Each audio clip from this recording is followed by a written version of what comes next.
Everyone, and Hi. welcome. Yeah, we're starting our Talkback Thursday today, presented by the Jay and Susie Gouge Performing Arts Center here at Auburn University in Auburn, Alabama. I'm Amy Miller, the Director of Programming and Education here, and it is a complete honor to be joined today by Mr. Zakir Hussain. Thank you for No, the honor is mine, Amy. Thanks for taking the time to invite me in.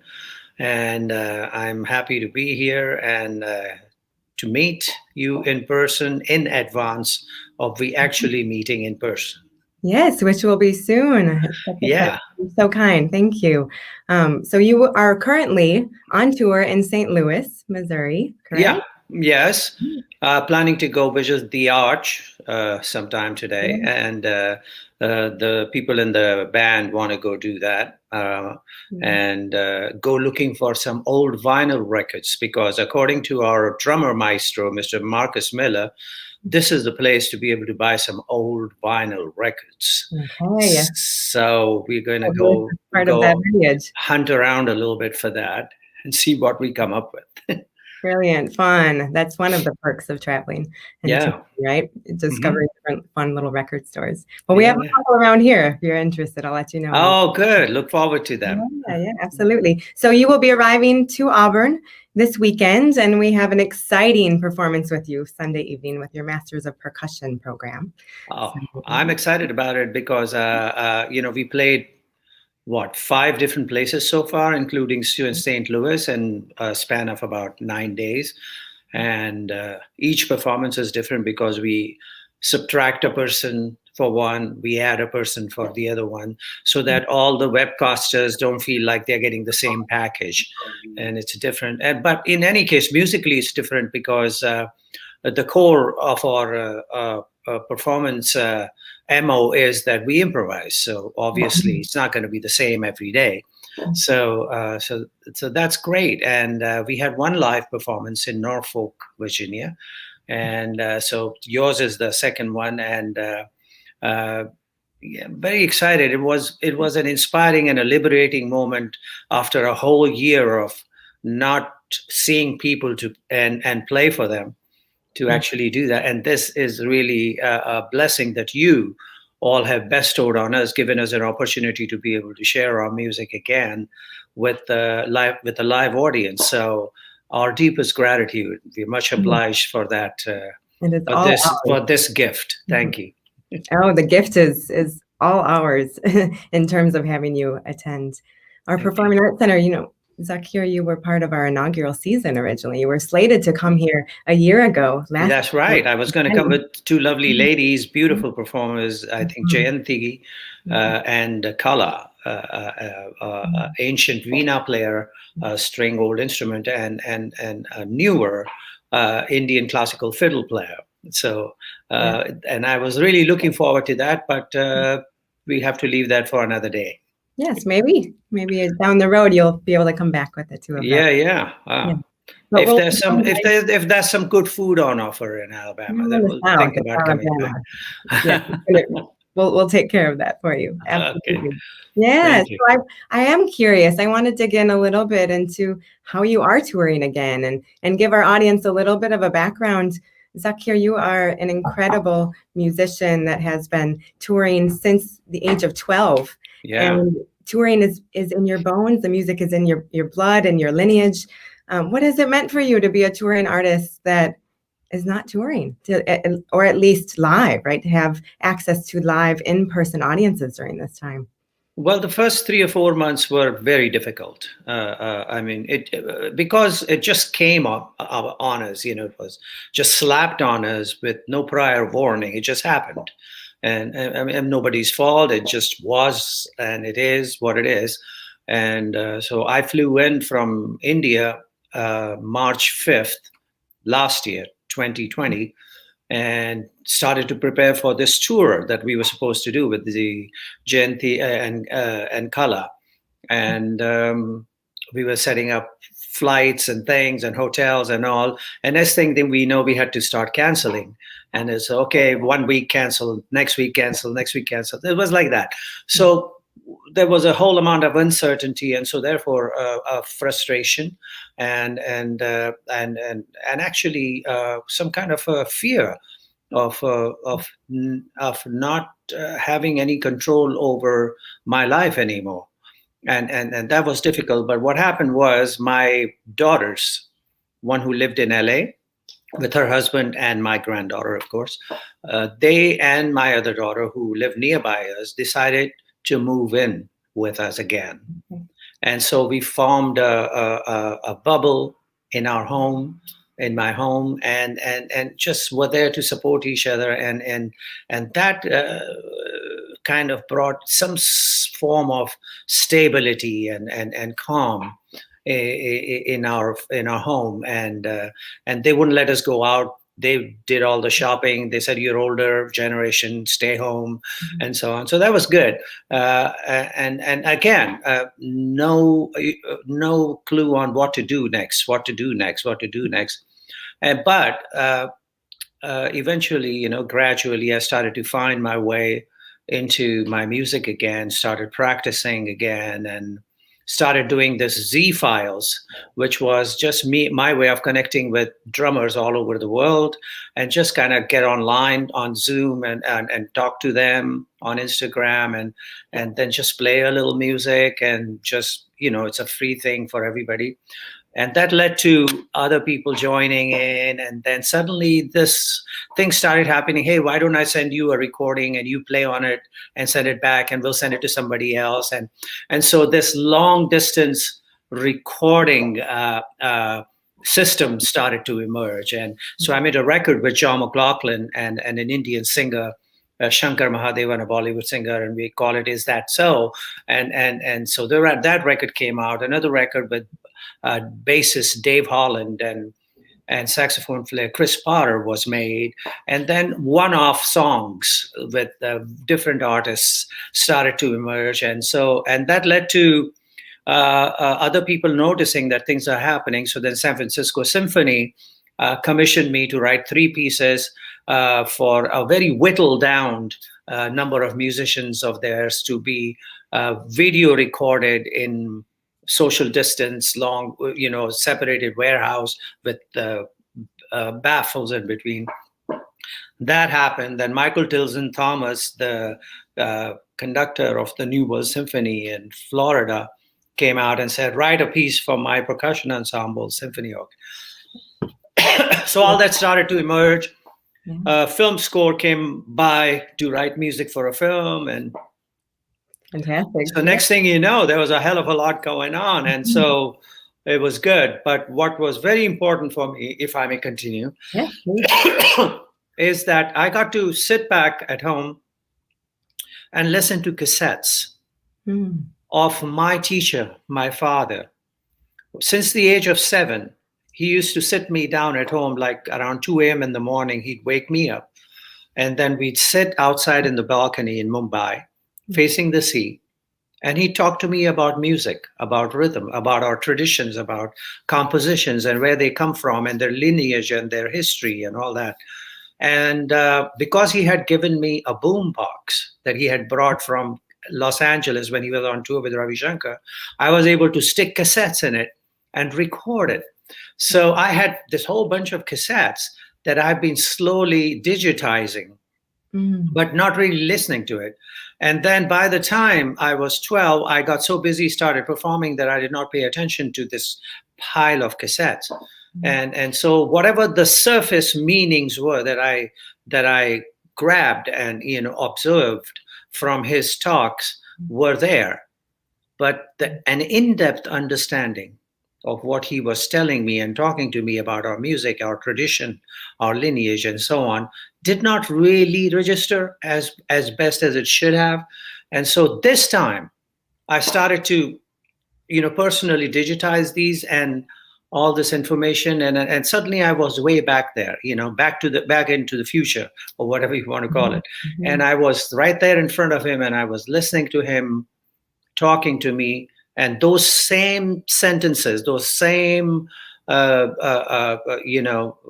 information and that he was passing on, a new meaning started to emerge. And I started to actually put two and two together, and all the material and the repertoire that he had given me over that 5-year period started to blossom in a whole different way, new meaning, new understanding of the material, and so suddenly there was new life injected inside of me to be able to now grasp this new information and new light and on this what I have already been doing. And so I was able to then share that with all my fellow tabla students and players all over the world. And there's been a new excitement into the repertoire. And so I find that, I'm living anew as a tabla student. So that excitement it has set in. And so I bless my lucky stars that I got time to be able to spend with this. So, I mean, about an hour ago, I was listening to some of that stuff before we started talking because I have some of my drummer friends here and I'm sharing all this information with them as well. Oh, it's incredible. And all of this in the last year. And so for me, at least, this last year has been a boon. A lot of Indian folk musicians and day-to-day musicians, it has really been a nightmare in India because, there's no social security in India. There's no unemployment benefits in India. And for musicians who live day to day, who do go out, play a gig, get money, come home, make dinner. So that for them, it has been a most difficult time.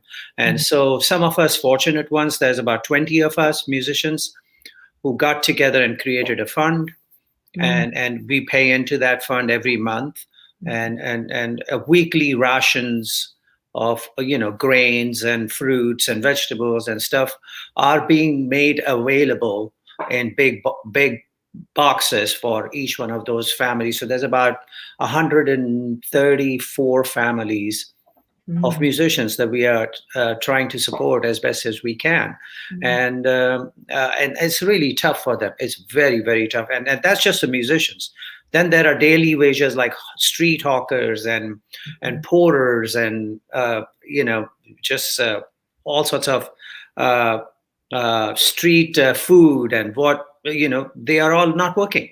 Right. And so life is very difficult there, and it's much better and fortunate for people in the Western world, I have to say, because there is an infrastructure in place to be able to support the people in various ways. And I wish that one of these days we will figure that out in India as well. Sure. I was to call out our friends at Narityagram. I was recently on the phone with Lynn Fernandez, with Surupa Sen, and that's such a beautiful organization, Narityagram. It's amazing. Yes, I worked with them prior, and they were talking about similar issues within India, and also how a lot of the entire community can be affected because different ripple effect. Yeah, different from the West often is an entire community can be based around the practice of art and around music. Yeah, dance. true. So then, I mean, Narityagram is a great example of that. I mean, the whole village around it, in some ways, depends on what Narityagram is doing and how it's operating, and how prosperous it is at the time. My friend Protima Bedi, who founded it, we were very close friends. In fact, at some point in our young lives, we were even like rumored to be a couple. Protima Bedi and I. It was just somebody just made a big. But her and her then husband Kabir Bedi were both really dear friends, and so. And it was such a great loss and untimely loss when Protima left us. And but hats off to those who followed in her footsteps, that they've kept it going. And there are many such organizations like Narityagram all over India who are really, really struggling to be able to make ends meet and to be providing the kind of service they do, which is preserving, nurturing, and propagating our culture or art, and there's no help from the authorities or the powers that be, and let's hope that things come back to normal and we can start pumping again. Yes, we're all crossing our fingers for that. Yes. And it's thanks to artists like you that are essential workers and are helping to support others that aren't able. Thank you for doing that. And you've been doing that your entire career, Zakir, right? You've been spreading the wisdom of your tabla playing and of Indian classical traditional music with audiences all over the globe for years.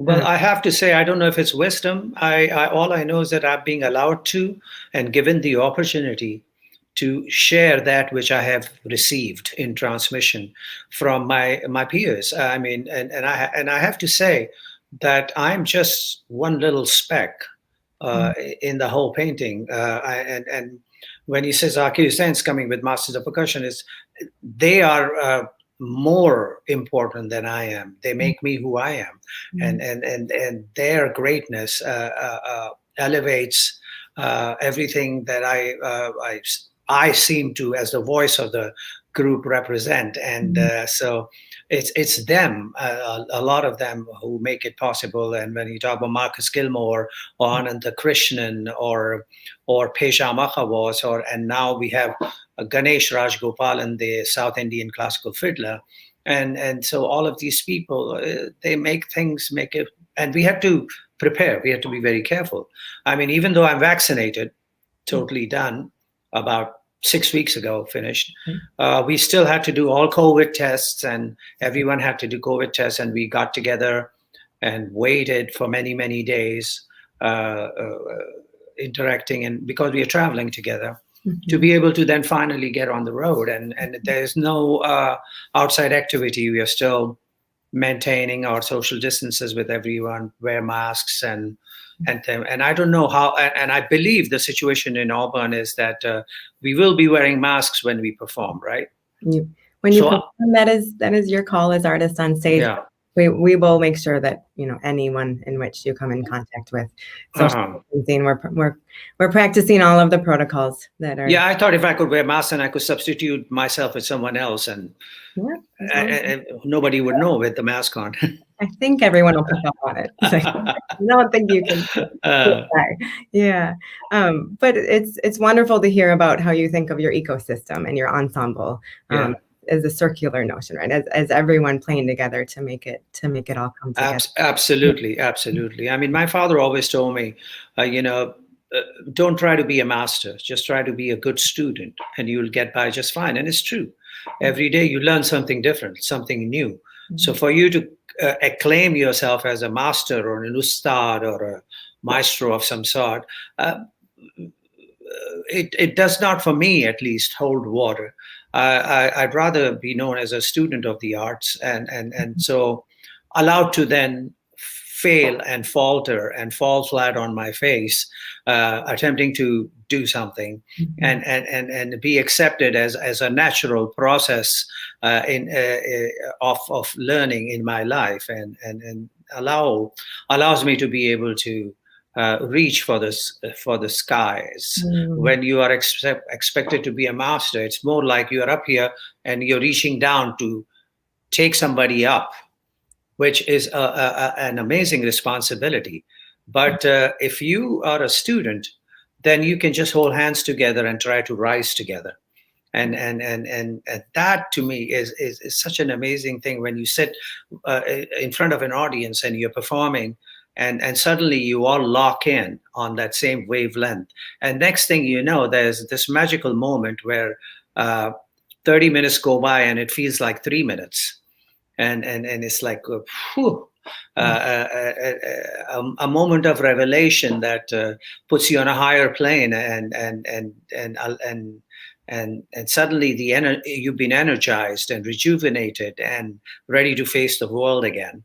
And that kind of energy is something that we have been missing, because we've been doing web things, and the kind of live event that you're putting together, hopefully that's going to help us get that rejuvenation and energy back that we need. So really looking forward to that. We are as well. Thank you. Yeah, that notion that you're just talking about, that Mhm. that space of higher feeling or ecstasy, or that moment musicians often say it in the pocket, right? Uh-huh. When you Absolutely. address it. Audiences can feel that.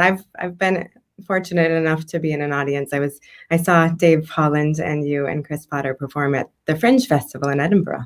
Oh, Actually, you did. I was there, and That was a tough one for us. was it? Oh, you know what happened? We were taking a train in the morning from London to come to Edinburgh. The train died somewhere on the way. Ooh, It stopped at a station, said it's not going any further. There's some issue, and now we were still another like 90 miles or so away from Edinburgh, and it was already 1 o'clock in the afternoon, and we were trying to figure out how to get around. It's this little village, and finally we found a taxi, uh-huh. and then we convinced him to drive us to Edinburgh, and and he said, "Okay, I'll do it for." I think he said 400 pounds or 350 pounds, and I want cash. Hi. So we had to like look into our pockets and stuff, figure out how much, and we finally came up with the amount that was needed, and we all Oh, piled up into the taxi, and we drove out into Edinburgh, and we got there like what, about 40 minutes before the actual concert. We ran in with our instruments set up and everything. We didn't even get a chance to wash up or all.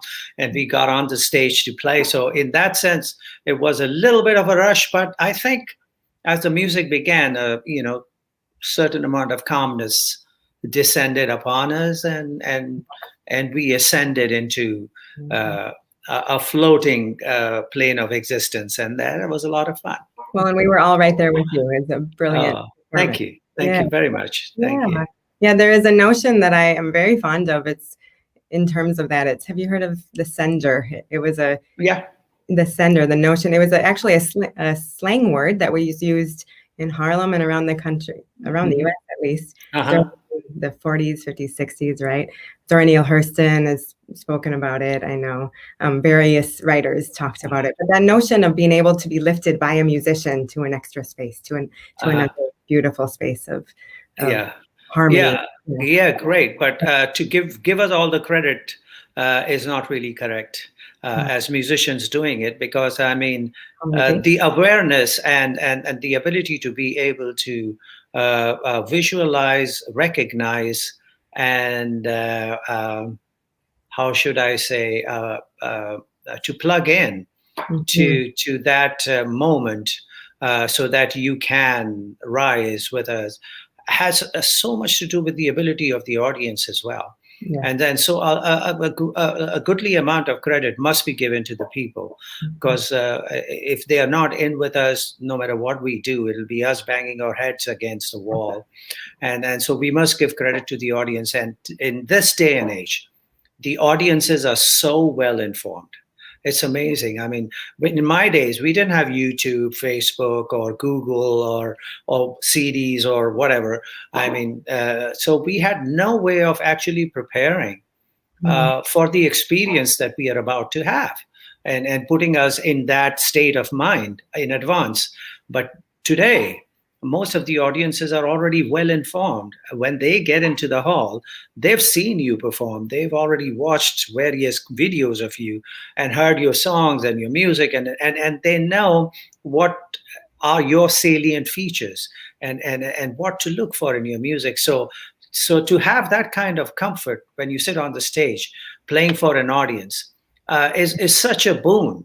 Which like in 1971, when I was playing in Beloit, Wisconsin, of all places. I mean, I had no clue if the audience is getting it. I had no idea. Am I even making sense to them or anything? And there was no way for me to find out, and there was no way for them to understand the protocol of listening to my kind of music. And so, but now that such familiarity exists, it is we start at an advanced stage of listening, and therefore the music can dispense with all the initial trying to introduce itself to the audience, and then get to the nitty gritty and to the fun part. We can just go straight to the nitty gritty and to the fun part, and the audience is right there with you. That's brilliant. Yeah. You might be able to dig in even deeper with your message in the conversation. Absolutely, absolutely. Right And there's no reason to now sit there and explain raga and rhythm cycles and all that to audience. They already know. They already have an idea of what's going on. And so you just get out there and you start playing. And that's what we do when we play the concerts here, is we just go on stage and start playing and let the music speak for itself. And more often than not, it has been speaking for itself. Well, and so many of your collaborations. We could go on all day talking about your brilliant, iconic collaborations over the last decades with George Harrison, right? Van Morrison, Fire. We could go on Mickey Hart, but also like you're still keeping up with Dave Holland and Chris Potter and Bela Fleck, right? Yeah. And just incredible cross-cultural collaborations that really bring that notion of. I've heard you speak in another interview about the notion of home and bringing Indian classical music with you into different cross-cultural music conversations and as you tour with you. It's great. I'm going to go see Bela the next day after Auburn. Okay. You'll have to tell me. I'm driving up to Nashville. Okay. And we're going to work on a song. Okay. So I'm looking forward to it. And the group of them performed also in our inaugural season a few months before you were slated to be here. But yeah, we had them here. And brilliant colleagues. Well, he and Abigail are such a great couple, and they're such beautiful kids. Really enjoy that family very much. Oh, wonderful. So happy you get to see them while you're in the South. Yeah. I will ask one further question. In terms of all you're speaking about and all the collaboration and exchange over the years, I honestly can't think of a more suitable person in our current day, Zakir, who could speak to cross-cultural relationship building through music. Are there any pieces of wisdom or tidbits that you can share with our audience? Well, the world is getting smaller. And so it is really upon us to, at this time, to think about finding a way to be able to learn each other's language. Music is a language. It's spoken. It's spoken in rhythm or melody or whatever.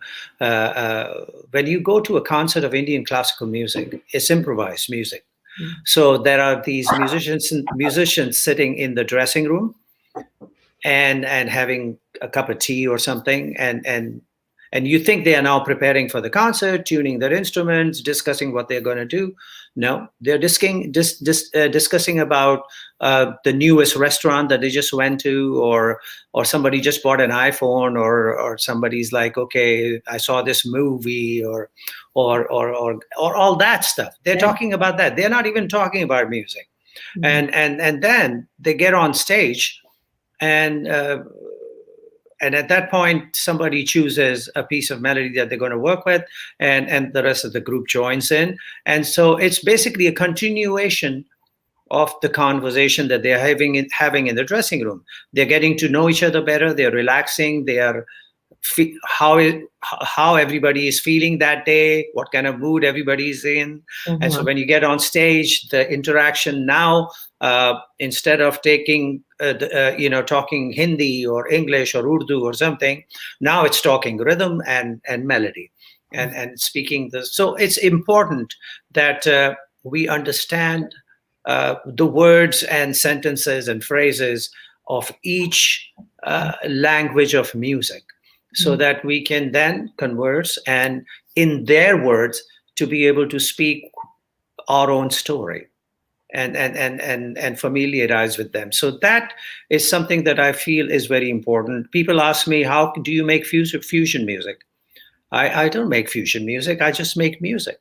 And if I'm going to approach an interaction with a musician that I've never worked with before, of a whole different variety, like say someone like Hukwe Zawuse, the late from Tanzania, doing his songs. I have to forget that I'm an Indian classical tabla player. I have to not be shackled in that mindset. So most Indian musicians, when they're playing, say, when I had someone like Rakesh Chaurasia, an Indian flautist, come to play with Bela Fleck and Edgar Meyer and me, and one melody was played to him, his first question was, "Oh, okay, which raga is that?" Now here's Bela Fleck playing a bluegrass oriented melody phrase, and Rakesh is saying, which raga is that? So already shackled, blinkers mindset. That has to be forgotten. And that was a great thing about Shakti with John McLaughlin and El Shankar and myself, was that we never really considered of bringing North Indian drumming or South Indian drumming or jazz, or we just played music together, and we did whatever was necessary to do to support each other in that creative process. And that's what it was. And so having that kind of a mindset is very important, and not to bring the baggage to the table. Your personality, your identity is very important as an artist, and that's true. But at the same time, for your interaction with other musicians, it's very important that you wear their hat every now and then as well, as they will wear yours.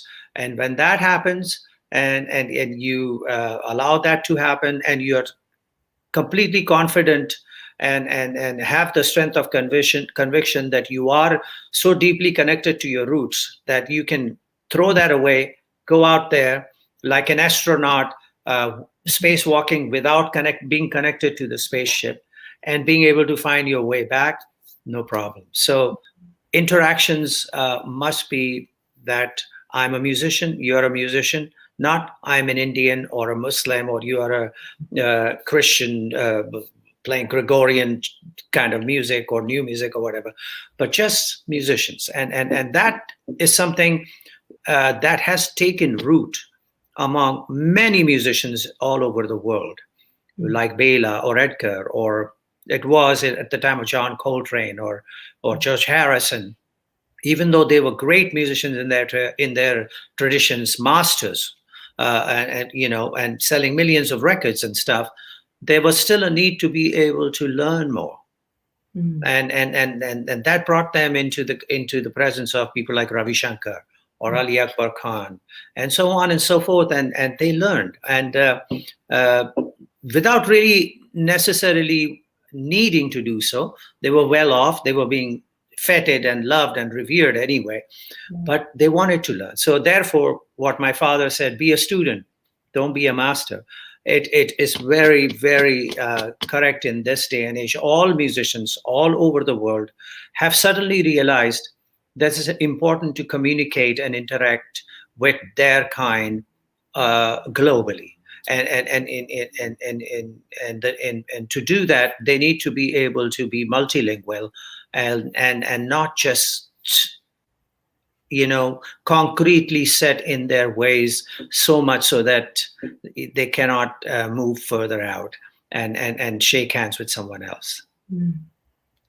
Brilliant. It's very wise. I'm going to say that that's a wise metaphor that we could use in so many areas of our societal ways. Yeah, we need to be able to be a little bit more, accepting, which we all over the world, and yes, and problem solving and loving via. Yeah.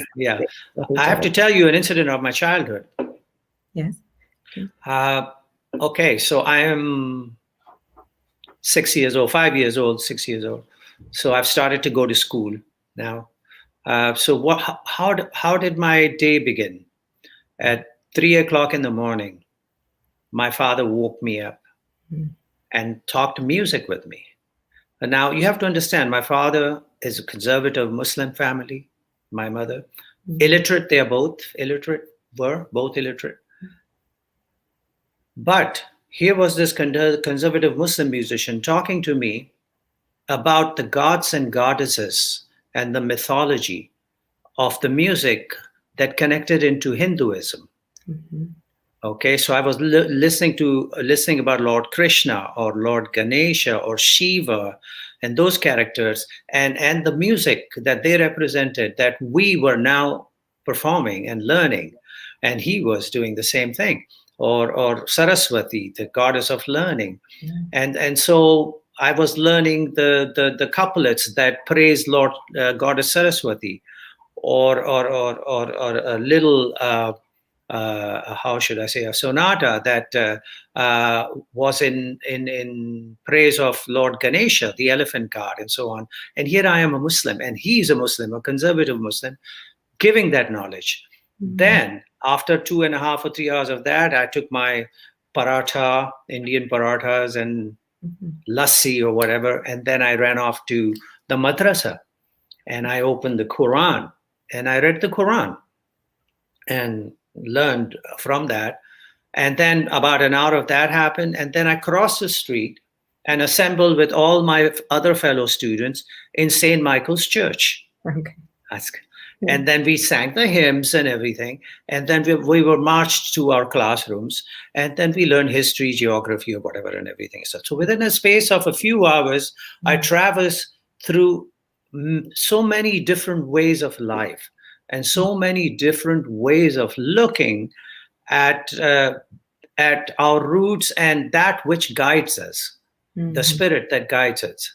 But I have to say that not once through those encounters with my father or the mullah in the madrasa or the priest in the church, never did they impose on me their life. They never stressed that theirs was the correct way and I should not be doing anything else. Those were different kinds of days. So I grew up with this multi-faceted system, like as if it was normal.